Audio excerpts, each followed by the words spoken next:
Right. Oh, and I'd like to introduce Miss Lisa. All right, I have been charged with the responsibility of going over the syllabus in detail. So this is going to take a minute or two, or a few more minutes after that. Because of this class being independent in nature, there are a lot of expectations that we have for you, all right? It's because we know, being a part of our program, that you can handle it, that you can do this, all right? So let's go over the syllabus in detail. If you have any questions, please stop and ask. And I will repeat those questions for you people in the TBA section. You should have received your syllabus by now. If not, it will be emailed to you shortly, all right, to talk with your advisor regarding. One thing is that I want you to be relevant and let you know there are only 4 classes. That's it, all right?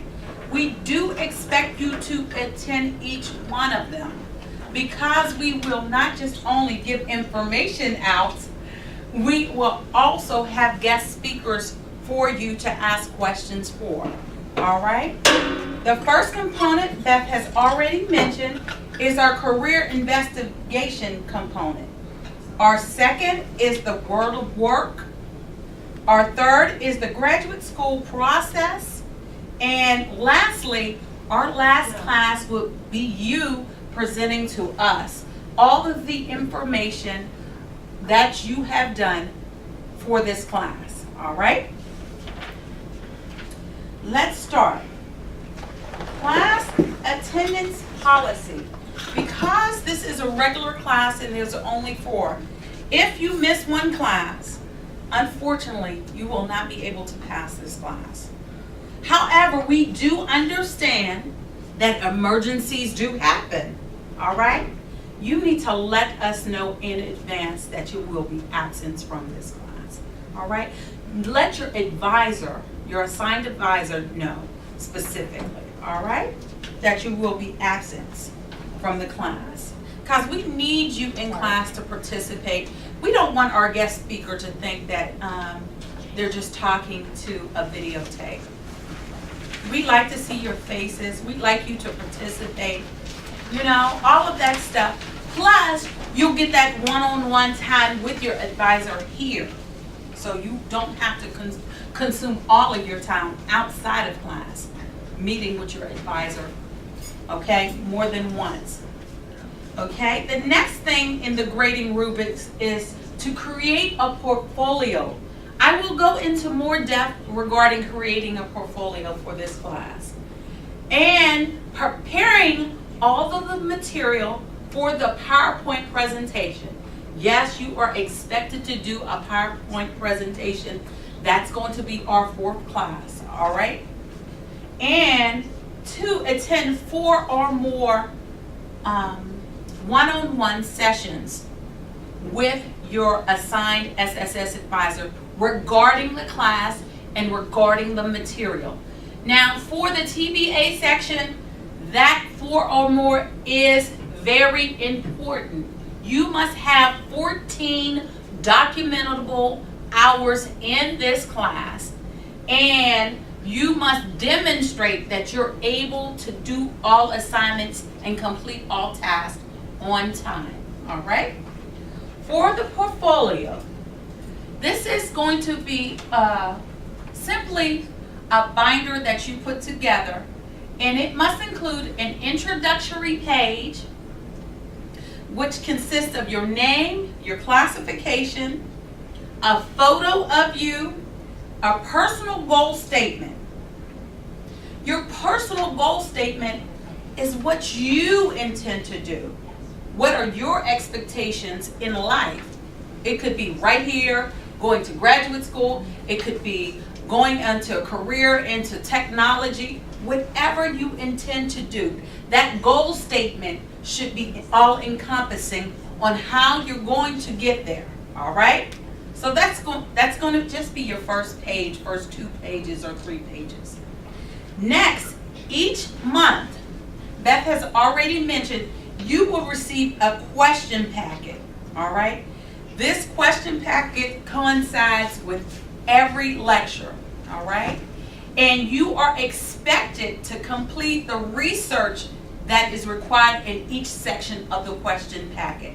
That means that you can't simply sit down and answer these questions. You're going to have to do some research in order to do this. And it has to appear in your portfolio. This class is meant to help you get to the next level, all right? In your career, not major, your career, your graduate school expectations, your life, where you're going to live, how much it costs, all of that stuff. You are going to do that research, all right? Next is put this in your calendar. On Tuesday, February 18, 2014, you are expected to go to the career fair, all right? And that's going to be held from 10 to 3. And you are expected to be a part of the career fair and getting to know all of the things that are involved in there and talking to possible employers. You're going to be expected to summarize your experience from beginning to end, all right? Your experience at the career fair.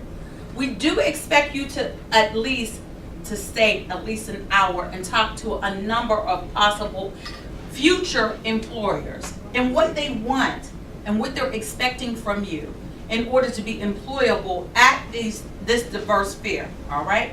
That doesn't necessarily mean that you're definitely going to take a job there. You're just asking questions. We are preparing you for the next level, all right?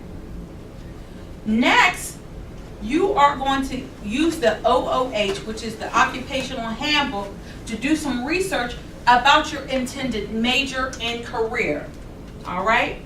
The OOH is available online, but there are some things that we want from that Occupational Handbook. One, we want you to do the research about your intended career, your major that you just talked about that's going to lead to your career.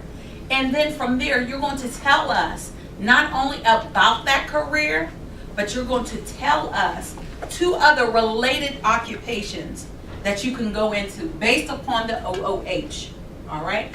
It is very helpful. Many of you have done within RS2. We did that. So you have an idea of what the expectations are. And you're going to write that out. The reason why I say that is more than likely the initial career that you're looking at needs to be expansive, all right, or extensive. Because what happens with people as they move on in life, they want to either advance their career or change their career. And we don't want you sitting around saying, what am I going to do? What am I going to do? You already done your research for the OOH, and you can see where it's actually connecting to, or what occupations you're going to go in. That's why we want you to do the research in advance. Okay? So down the road, you're like, I don't know. You'll go back to the OOH and use it effectively. Next is graduate school research. Graduate school and the process of getting to graduate school is very tedious.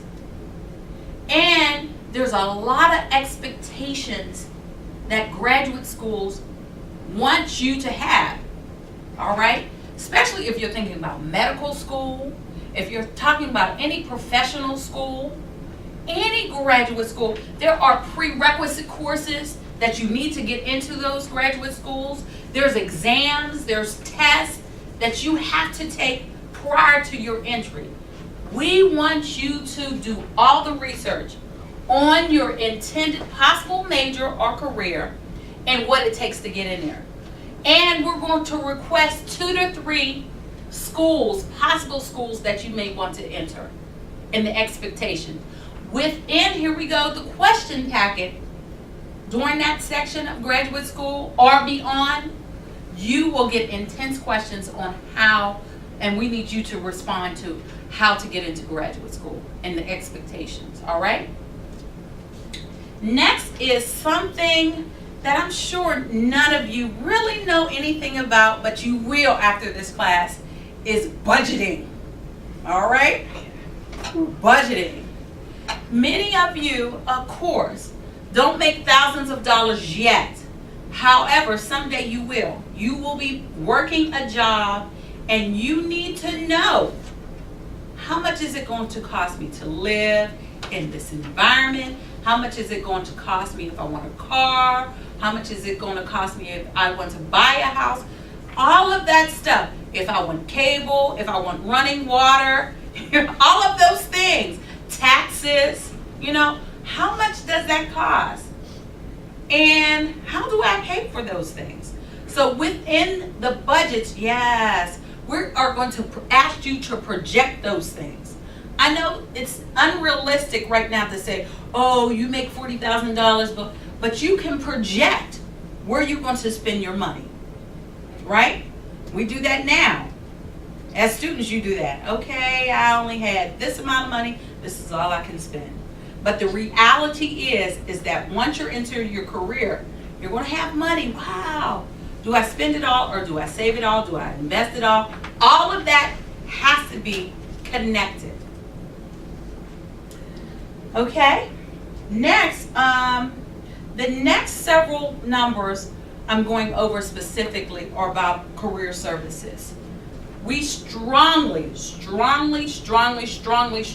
admonish you to start making appointments with career services now, because this is going to take a little while for you to do. You cannot get this done at the last minute. You won't be able to. Class, the first session of students we did in this class, it was nearly impossible. The second session, students ran out of time, and that adversely affected their grade. All right, we don't want to have that problems with you or you. All right, so please put yourself on a timeline. It's independent in nature. We can't make those appointments for you. You must do this in person. You must create a resume and have it reviewed by a career consultant. All right? That's going to take a few minutes, And we want that old new resume to be in your portfolio. All right?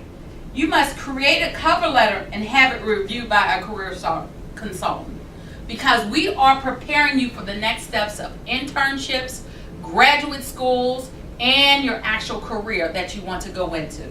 All right? You have to do these things now, and we want to ensure that you're ready for the next level. We don't want to wait till senior year. We want to start you now so you have an idea of what to expect, all right, in career services. You have to do a job shadowing or/alumni networking. And what we mean by this is that you have to enroll in FutureLinks. Okay, that's online. You can go to career services and enroll in FutureLinks. But a job shadowing experience gives you the doorway of what to expect in that intended career.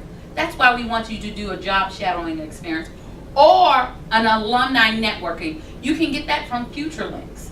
Okay? They are similar. If you're networking with someone who already is in that field, you're talking to them about what does it take to be in this career? How many years have you been there? What do you look for?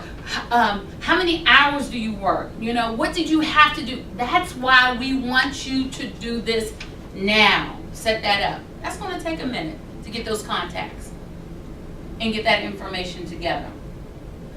Next, you are expected to do a mock interview. Yes, you are. We want to ensure that you're not at the interview of your profession, graduate school, career, and you're not sitting there like, we don't want that. We want to polish you right now. So when you go in there, you're smiling. You have a healthy handshake. You're informed of your idiosyncrasies and how people respond to you. It's like, yes, your body language, everything. All right? So yes, we want you to do a mock interview. And you have to get the feedback from the consultant at the career services. All right? Then you're going to write a summary of that whole experience and how you felt and what happened and what you need to improve, all of that. All right? Another part of it is going to be a career assessment. The reason why we ask you to do a career assessment is because some of the times your strengths lead to a specific career. And you didn't know that. You may not know that. All right? And that assessment helps you. It doesn't definitely say you have to take this major, you have to do this career, but it helps you to determine your strengths and what occupations really they coincide with. All right? With that OOH on top of that, wow, you figured it all out.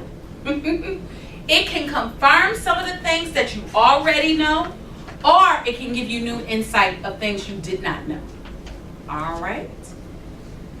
The portfolio, the totality of this portfolio is due the day of your presentation. That means the last day of class, when you come in to do your presentation, it's due. All right? Throughout this experience, these couple months, you should be working on this portfolio. You should be perfecting it. You should be showing it to your advisor that you have to meet with each time you meet with them, all right? To see where you are. I cannot emphasize, please, please do not wait to the last minute. It's going to be overwhelming if you wait for the last minute. Don't wait for the last minute, TBA students. Just because you're not here, do not wait for the last minute, okay? Your PowerPoint presentation, we understand slides, of course. Please don't make them so boring. We can read, you can read. We want you to share that information with us, all right? If you're actively involved and engaged, we won't even have to look at the slides. We'll just reference them. We want no more than 10 to 15 slides. And the 10 to 15 slides should cover all of the materials that we just went through. It should be an overview.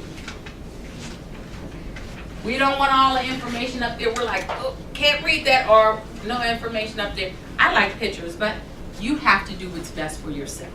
All right? Whatever is effective. 10 to 15 slides only. Your presentation is only 10 minutes. You only have 10 minutes to do this. 10 minutes to impress us. 10 minutes to wow us with all of your research. All right? Only 10 minutes. That's it. Are there any questions about the syllabus? Regarding your syllabus, I just want to give everyone my contact information, and we apologize that it's not on here. You speak to your student. Okay, fine. Thank you. Okay. All right. You'll get that at the end. All right. Are there any other things, advisors, that I'm missing in reference to the syllabus that I did not talk about? Any questions, students? Yeah, for the career assessment, like how do you want us to put that in our portfolio? Should we bring our results, or should we just summarize our results? You need to tell me the test that you've taken. Give me the results. Tell me if they're reflective of your career. In the career component, within the questions, you'll get all of that. But yes, tell us what assessments you took, what it said about you. Is that true? Is that not true? Have you thought about these careers? Have you thought about your personality being this way? All right. That's what we want. A detailed information regarding these assessments. Assessments are just one level of really getting to know who you are. Any other questions? Okay. If not, just take a moment to reflect on the material. We have our first guest speaker, who is actually a University of Pittsburgh student who has just alumni from our program who actually was in our first class. She's going to share some information in reference to getting the work done. She did very well, but it was a lot of work and time consuming. She's going to talk to you. Taylor, if you could come. Thank you.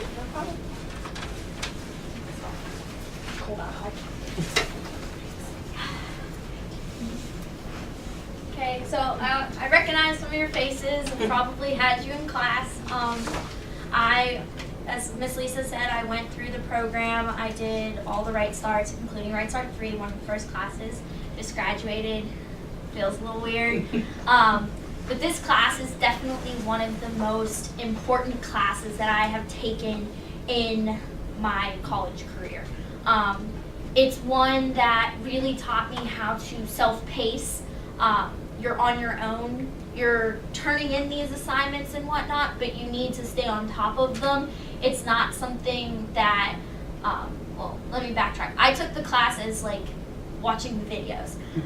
So I was really not monitored. I didn't really have to turn them in at any point in time. I just had to have them done at the end. Is that what they're expected to do as well? Okay. So I really spaced out my time and said, okay, I really want to have this part of the project done by the end of this week. And I put it in my planner as a due date. If you try to do this all at the end, you're not going to be happy with yourself at all. It's a lot of work. I am currently in the process of applying to grad schools, and this is kind of where this class really got me to look at things outside of dental school. That's my end goal, dental school. But there's other paths to get there. You don't have to go directly into dental school right out of college. You can take a gap year. You can take grad school, which is what I'm doing. So this class really taught me how to do the research, figure out where I want to go, how much it's going to cost me to go there, what are the odds that I'm going to get in. I made a huge spreadsheet of all the different schools that I looked at, their average admittance. So if thousands apply and only 10 get in, maybe not the best choice. But they also tell you to do some reach schools and some safety schools and all that other jazz, so you need to really do all of the research. I still have my binder from this class. It's about this thick. I might have been a little more thorough than I had to be, but in the long run, it did benefit me. I wish that I was taking this course right now, where I'm kind of doing all the work for two different reasons. So I'm currently in the process of going through the graduate applications and whatnot, but then I'm also going to be doing the dental school stuff. So I'm going to have to do this research kind of over again with little edits and tweaks to the tuition rates, to the acceptance rates, to the GPAs, things like that. For me, the career investigation part was the easiest because I knew what I wanted to do. I wanted to go to dental school. I want to be a dentist. The world of work, again, another easy part. But I did find out some crazy little details about what goes into a business of a dental practice. Not necessarily just, okay, you have to clean this person's teeth every 6 months. You also have to run a business. You have to have some accounting background, take some accounting classes, take some ethical classes, things like that. So that really changed the way I took my last couple of semesters. So I took a professional writing class. I took an additional math class in order to bump up my application to show that I realized that it's not just cleaning people's teeth, it's also business. And with the applications, I already discussed that. I made a huge spreadsheet with literally every detail you could possibly imagine, from tuition to women versus men to their DAT scores and their GPAs and science GPAs. And I kind of realized that I fit in most of the categories, but not in others. So I worked on things to better my application, to take more science classes, to actually go for my chem minor instead of just blowing off that last class. So it really did change the way I looked at the last, I guess I had a year and a half after I took the class. And the presentation to me was the easiest part to give it to them because obviously you know them, you've interacted with them, so it's not a high stakes presentation or anything like that. My hardest part with that was picking and choosing what I wanted to go on that board. I wanted it to stand out and look cool, and because I have a creative side, so I made my poster board into the shape of a tooth and went from there. But I really wanted to include all of this research that I had done and all of this work that I had done over the semester, and it's just not that much space. So you really want to hit those key points and really show them how you've changed the look on the way you look at your career, the way you look at what you have left in college and things like that. But overall, this class is meant to benefit you, and it's only going to benefit you if you put the work into it.